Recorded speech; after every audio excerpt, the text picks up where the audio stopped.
Hello everyone, आज हम देखने वाले हैं क्लास 12th के फिजिक्स चैप्टर 6 विद्युत चुम्बकीय प्रेरण का most baby objective question and answer. तो आइए हम आज के क्वेश्चन पे चलते हैं। हमारा आज का फर्स्ट नंबर क्वेश्चन है कि जब किसी कुंडली के निकट किसी चुंबक का दक्षिणी ध्रुव दूर ले जाया जाता है तब उसमें उत्पन्न प्रेरित विद्युत धारा की दिशा होती है। कह रहे हैं कि किसी कुंडली के निकट यानी कि किसी ये कुंडली यानी कि ये तार है जिसे हम कुंडली कहते हैं। ठीक है, कुंडली के निकट किसी चुंबक का दक्षिणी ध्रुव दूर ले जाया जाता है, यानी कि इस कुंडली से इसकी दक्षिणी ध्रुव को दूर ले जाया जाता है तब उसमें उत्पन्न प्रेरित धारा की दिशा क्या होगी। तो हमारा इसका राइट आंसर हो जाएगा वामावर्त।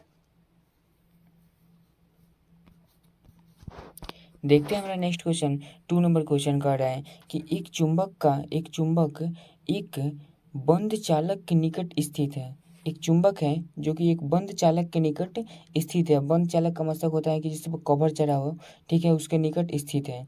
तो चालक में धारा उत्पन्न की जा सकती है यदि ऑप्शन दिया है केवल चुंबक गतिशील हो, बी में दिया है केवल चालक गतिशील हो, सी में दिया है चुंबक और चालक दोनों गतिशील हो, और डी में दिया है चालक और चुंबक के बीच आपेक्षिक गति हो।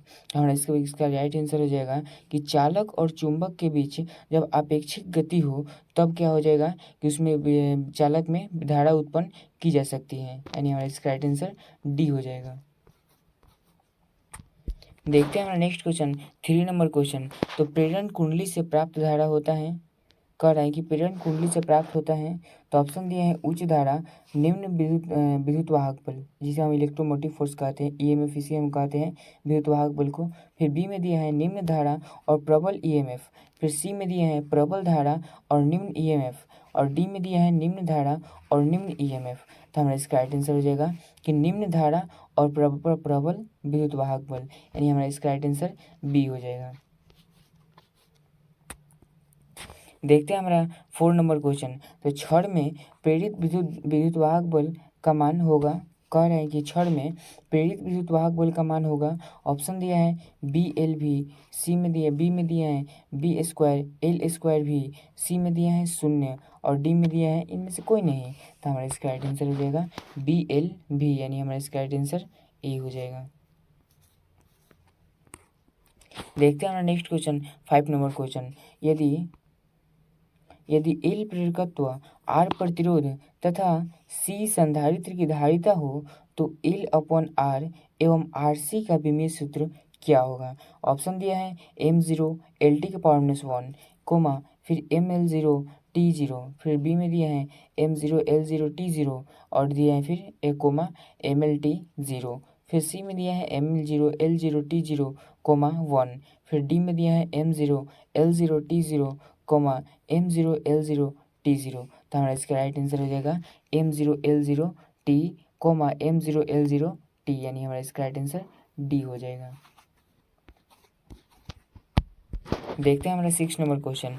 6 नंबर क्वेश्चन कह रहा है कि अन्योन्य प्रेरण जिसे हम इंग्लिश में म्यूचुअल इंडक्शन कहते हैं का एसआई यूनिट क्या होता है, यानी कि म्यूचुअल इंडक्शन का एसआई यूनिट क्या होता है। तो हमारा इसका राइट आंसर हो जाएगा हेनरी, जिसे हम एच से सूचित करते हैं।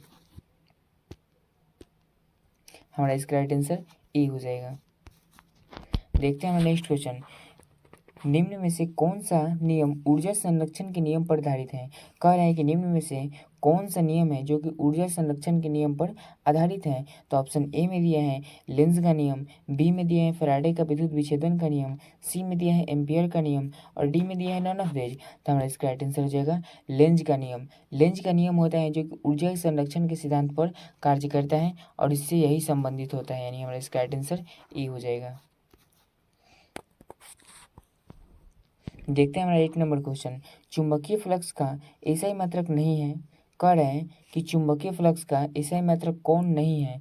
तो ऑप्शन दिया है Tm², बी में दिया है वेबर, सी में दिया है वोल्ट और डी में देखते हैं क्या दिया है, डी में दिया है हेनरी।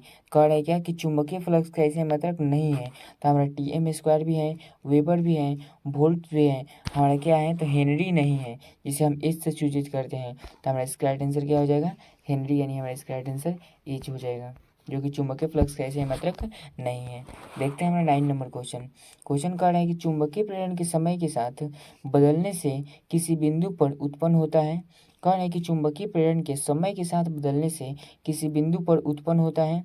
ऑप्शन ए में दिया है गुरुत्वीय क्षेत्र, बी में दिया है चुंबकीय क्षेत्र, सी में दिया है वैद्युत क्षेत्र, डी में दिया है नॉनअपदेज। तो हमारा इसका राइट आंसर हो जाएगा वैद्युत क्षेत्र, यानी कि चुंबकीय प्रेरण के समय के साथ बदलने से किसी बिंदु पर उत्पन्न होती है तो वैद्युत क्षेत्र उत्पन्न होती है, यानी हमारा इसका राइट आंसर सी हो जाएगा। देखते हैं हमारा 10 नंबर क्वेश्चन। 10 नंबर क्वेश्चन है कि ट्रांसफार्मर कार्य करता है। कह रहे हैं कि ट्रांसफार्मर कार्य करता है। तो ऑप्शन ए में दिया है केवल, यानी कि ओनली डीसी, यानी जिसे हम डीसी का फुल फॉर्म होता है डायरेक्ट करंट। और बी में दिया है केवल एसी, यानी एसी का फुल फॉर्म होता है हमारा अल्टरनेटिंग करंट। सी में दिया है एसी और डीसी दोनों, यानी अल्टरनेटिंग करंट भी और डायरेक्ट करंट भी। और डी में दिया है नॉन ऑफ दीज। तो हमारा इसका राइट आंसर हो जाएगा डायरेक्ट करंट। केवल डायरेक्ट करंट होता है जो कि ट्रांसफार्मर का कार्य करता है। देखते हैं हमारा 11 नंबर क्वेश्चन। 11 नंबर क्वेश्चन कर रहे हैं कि ट्रांसफार्मर का क्रोड बनाने के लिए सबसे उपयुक्त पदार्थ निम्नलिखित में से कौन है।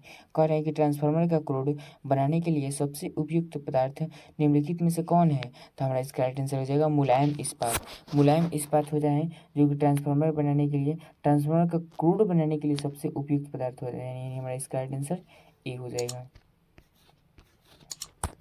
देखते हैं हमारा next 12 number question. 12 number question कर रहे हैं कि तप्त तार एमीटर मापता है प्रत्यावर्ती धारा का। कह रहे हैं कि तप्त तार एमीटर मापता है प्रत्यावर्ती धारा का, यानी प्रत्यावर्ती धारा का क्या मापता है। तो ऑप्शन ए में दिया है उच्चतम मान, बी में दिया है औसत मान, सी में दिया है मूल औसत वर्ग धारा, डी में दिया है नॉन ऑफ दीज। तो हमारा इसका राइट आंसर हो जाएगा औसत मान, यानी कि तप्त तार एमीटर क्या मापता है। तप्त तार एमीटर हमारा प्रत्यावर्ती धारा का औसत मान मापता है, यानी हमारा इसका राइट आंसर बी हो जाएगा। देखते हैं हमारा 13 नंबर क्वेश्चन। तो 13 नंबर क्वेश्चन कर रहे हैं कि किसी ऊंचाई ट्रांसफार्मर स्टेप अप ट्रांसफार्मर के प्राइमरी एंड सेकेंडरी में क्रमशः N1 और N2 लपेट हैं, तब ऑप्शन दिया है N1 greater than N2, B में दिया है N2 ग्रेटर देन N1, सी में दिया है N1 बराबर N2, डी में दिया है N1 बराबर 0। तो हमारा इसका राइट आंसर हो जाएगा N2 ग्रेटर देन N1, यानी कि N2 का मान N1 से बड़ा होगा, यानी हमारा इसका राइट आंसर बी हो जाएगा। देखते हैं हमारा नेक्स्ट क्वेश्चन 14 नंबर क्वेश्चन। कह रहे हैं कि डायनेमो के कार्य सिद्धांत आधारित है। कह रहे हैं कि डायनेमो के कार्य सिद्धांत आधारित हैं। तो ऑप्शन ए में दिया है धारा के ऊष्मीय प्रभाव पर, बी में दिया है विद्युत चुम्बकीय प्रेरण पर, सी में दिया है प्रेरित चुंबकत्व पर, डी में दिया है प्रेरित विद्युत पर, जिस बीजी, यानी कि प्रेरित विद्युत पर बीजी, यानी प्रेरित विद्युत धारा पर। ठीक है, तो ऑप्शन दिया है क्या कर रहा है क्वेश्चन, कर रहा है कि डायनेमो का कार्य सिद्धांत किस पर आधारित है। तो हमारा इसका राइट आंसर हो जाएगा विद्युत चुम्बकीय प्रेरण पर, यानी हमारा इसका राइट आंसर बी हो जाएगा। देखते हैं हमारा नेक्स्ट 15 नंबर क्वेश्चन, यानी कि 15 नंबर क्वेश्चन कह रहा है कि एक सीधा चालक छड़ पूर्व पश्चिम की ओर क्षैतिज स्थिर रखा गया है, तो इसे गिरने को के लिए छोड़ दिया जाता है। कह रहा है कि एक सीधा चालक छड़ है जो कि पूर्व पश्चिम की ओर क्षैतिज स्थिर रखा गया है। ठीक है, इसे गिरने के लिए छोड़ दिया जाता है। ठीक है, तो इसके सिरों के बीच विभवांतर क्या होगा, यानी एक सीधा छड़ है जो कि पूर्व पश्चिम की ओर क्षैतिज स्थिर रखा गया है और इसे ऊपर से गिरने के लिए छोड़ दिया जाता है। तो अब कह रहा है कि इसके सिरों के बीच विभवांतर क्या होगा। तो ऑप्शन ए में दिया है शून्य रहेगा, बी में दिया है बढ़ता जाएगा, सी में दिया है घटता जाएगा और डी में दिया है कि दिशा बदलती रहेगी। तो हमारा इसका राइट आंसर हो जाएगा बढ़ता जाएगा, यानी हमारा इसका राइट आंसर बी हो जाएगा। देखते हैं हमारे 16 नंबर क्वेश्चन। 16 नंबर क्वेश्चन कह रहे हैं कि यदि डैनियल सेल को प्राथमिक कुंडली के सिरों के बीच जोड़ दें तो फ्लक्स में परिवर्तन होगा। ये कह रहा है कि यदि डैनियल सेल को प्रथम कुंडली के सिरों के बीच जोड़ दें तो फ्लक्स में परिवर्तन होगा। ऑप्शन ए में दिया है 10 वेबर, बी में दिया है 20 वेबर और सी में दिया है 0 और डी में देखते हैं क्या है, डी में दिया है इनमें से कोई नहीं। तो हमारा इसका राइट आंसर क्या हो जाएगा, तो हमारा इसका राइट आंसर हो जाएगा 0, यानी कि यदि कह रहे हैं क्वेश्चन कि यदि डैनियल सेल को प्राथमिक कुंडली के सिरों के बीच जोड़ दें तो फ्लक्स में परिवर्तन होगा। कह रहा है कि डैनियल सेल को प्राथमिक कुंडली के सिरों के बीच जोड़ दें तो फ्लक्स में परिवर्तन क्या होगा, तो शून्य हो जाएगा, यानी हमारा इसका राइट आंसर सी हो जाएगा।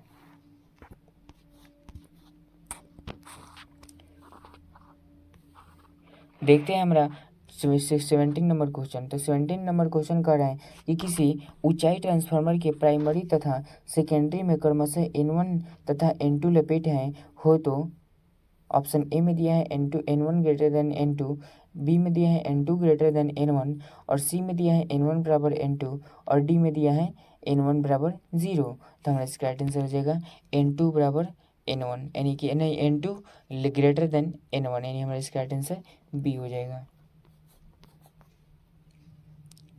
इसका मतलब होता है ये नोखी जिधर होता है इधर उधर का छोट होता है और इधर वाला पूरा बड़ा होता है, ठीक है। तो N2 का मान N1। 20 नंबर क्वेश्चन क्या है, तो 20 नंबर क्वेश्चन कर रहे हैं कि जब एक चुंबकीय क्षेत्र में धातु का गोला गतिमान कराया जाता है तब यह गर्म हो जाता है, क्योंकि ऑप्शन ए में दिए हैं प्रत्यावर्ती धारा उत्पन्न होती है, बी में दिए हैं दिष्ट धारा उत्पन्न होती है, सी में दिए हैं भौर धाराएं उत्पन्न होती हैं और डी में दिए हैं अतिरिक्त धाराएं उत्पन्न होती हैं। तो हमारा इसका राइट आंसर हो जाएगा भौर धाराएं उत्पन्न होती है, यानी हमारा इसका राइट आंसर सी हो जाएगा। देखते हैं हमारा 21 नंबर क्वेश्चन कह रहा है कि क्या प्रेरित धारा एवं और प्रेरित आवेश कुंडली के प्रतिरोध पर निर्भर करते हैं। कह रहे हैं कि क्या प्रेरित धारा और प्रेरित आवेश कुंडली के प्रतिरोध पर निर्भर करते हैं, तो इसका हमारा राइट आंसर हो जाएगा हाँ, यानी कि प्रेरित धारा और प्रेरित आवेश कुंडली के प्रतिरोध पर निर्भर करते हैं, यानी हमारा इसका राइट आंसर ए हो जाएगा। देखते हैं हमारा 22 नंबर क्वेश्चन कह रहा है कि प्रेरण कुंडली जनित्र होती हैं, यानी कि इंडक्शन कॉइल जनरेटर होती हैं। तो ऑप्शन दिए हैं प्रबल धारा, बी में दिया है उच्च वोल्टता, सी में दिया है अल्प धारा, डी में दिया है अल्प वोल्टता। तो हमारा इसका राइट आंसर हो जाएगा उच्च वोल्टता, यानी हमारा इसका राइट आंसर बी हो जाएगा। देखते हैं हमारा नेक्स्ट क्वेश्चन क्या है, तो नेक्स्ट क्वेश्चन कह रहा है कि यदि डीए क्षेत्र पर डाला गया लंब चुंबकीय क्षेत्र चुंबकीय प्रेरण और चुंबकीय चुंबकन की तीव्रता m के बीच संबंध है के साथ थीटा कोण बनाता हो तब डीए क्षेत्र पर चुंबकीय फ्लक्स होगा। तो हमारा इसका राइट आंसर क्या हो जाएगा। ऑप्शन देखते हैं, क्या ऑप्शन दिया है कि B D A cos theta, B में दिया है B into D A into cos theta, C में दिया है बी इंटू डी ए और डी में दिया है 0। तो हमारा इसका राइट आंसर हो जाएगा B D A cos theta, यानी हमारा इसका राइट आंसर ई हो जाएगा। देखते हैं हमारा अगला क्वेश्चन 24 नंबर क्वेश्चन क्या है, तो 24 नंबर क्वेश्चन का है कि यदि डीए क्षेत्रफल सदिश पर चुंबकीय क्षेत्र बी लंबवत हो तब डीए क्षेत्र पर चुंबकीय फ्लक्स होगा। कह रहा है कि डीए क्षेत्रफल सदिश पर चुंबकीय क्षेत्र बी है तब लंबवत यानी बी लंबवत हो तब डीए क्षेत्र पर चुंबकीय फ्लक्स होगा।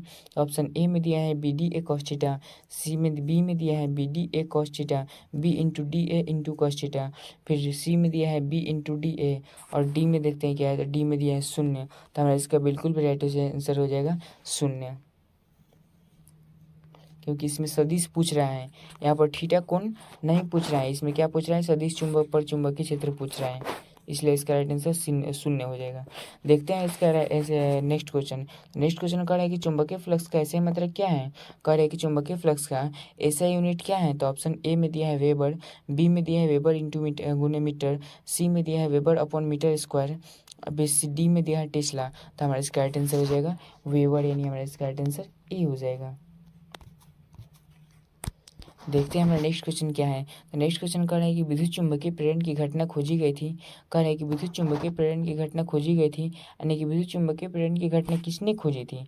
तो ऑप्शन ए में दिया है फैराडे द्वारा, बी में दिया है फ्लेमिंग द्वारा, सी में दिया है लेंस द्वारा और डी में दिया है रूम कॉर्फ द्वारा। तो हमारा इसका राइट आंसर हो जाएगा फैराडे द्वारा, क्योंकि विद्युत चुंबकीय प्रेरण की घटना किसने खोजी थी, तो फैराडे ने खोजी थी। देखते हैं हमारा अगला क्वेश्चन क्या है, तो अगला क्वेश्चन कह रहा है कि एक चुंबक एक बंद चालक के निकट स्थित है तो चालक में धारा उत्पन्न की जा सकती है यदि।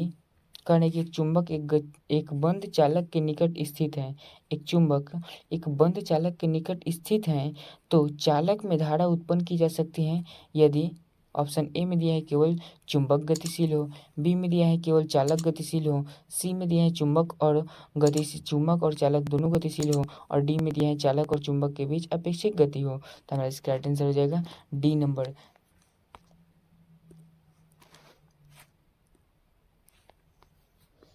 यानी कि चालक और चुंबक के बीच अपेक्षिक गति हो। यानी ये क्वेश्चन दोहरा दिया गया है, टाइपिंग मिस्टेक है। ठीक है, देखते हैं नेक्स्ट क्वेश्चन। 28 नंबर क्वेश्चन कर रहे हैं कि चुंबकीय क्षेत्र की फ्लक्स का ऐसे मतलब क्या होगा, की इकाई क्या है, यानी कि वही ऐसा यूनिट क्या है। ठीक है, कह रहे हैं कि चुंबकीय क्षेत्र की फ्लक्स की यूनिट क्या है। तो ऑप्शन दिया है टेस्ला, बी में दिया है हेनरी, सी में दिया है वेबर, और डी में दिया है जूल सेकेंड। तो हमारा इसका राइट आंसर हो जाएगा वेबर, यानी हमारा इसका राइट आंसर सी हो जाएगा। देखते हैं हमारा नेक्स्ट क्वेश्चन। नेक्स्ट क्वेश्चन कह रहा है कि लेंज का नियम संबंध है, कह रहा है कि लेंज का नियम किससे संबंधित है।